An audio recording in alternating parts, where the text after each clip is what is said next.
A lot of times it's more depression, self-harm, just a lot of looking down on yourself. I think of a person or group of people that have a condition, whether it's severe or not, like maybe they have autism, anxiety. I think of a healthy brain and someone's ability to complete everyday tasks. Making sure that we feel normally every day, that we act normally every day, that we behave and function normally every day, although normal is subjective. Being healthy, you think about your body in terms of your body, physical health, mental health is similar.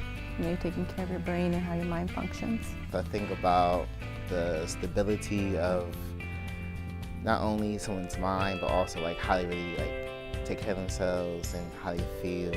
I think about where somebody is at emotionally, how they're feeling, if they're in tune with how they're feeling, if they're aware of maybe the reason they're feeling a certain way has to do with their mental health.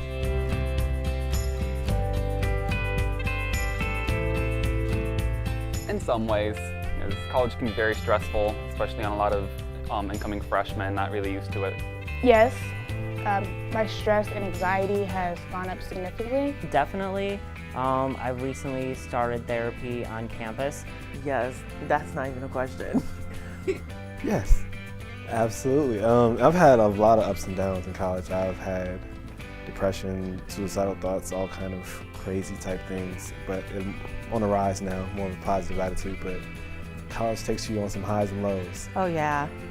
I think a lot of times we try to push and act as if we can do everything without any help, but I don't think that's necessarily the truth. Definitely. I think when you come to college, you're exposed to so many different and new things, and some are scary and exciting, and it's a flurry of emotions, and it's key that you are aware of how you're doing mentally and that you're checking in with yourself.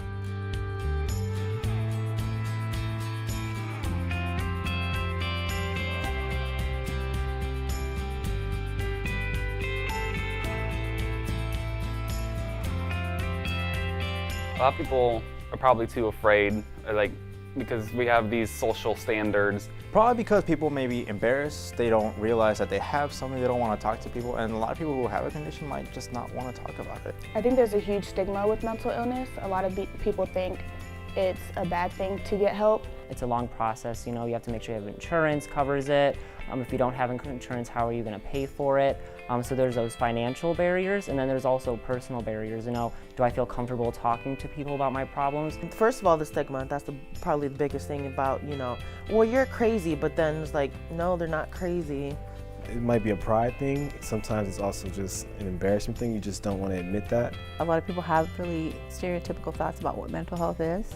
So I think everybody thinks that they walk into a counseling place that they're crazy. They're kind of raised or surrounded around the idea that it's not okay to really express that you have something wrong with you. It's because people are afraid to be vulnerable, and there's such a stigma with mental health that it's as if you're weak if you're seeking help.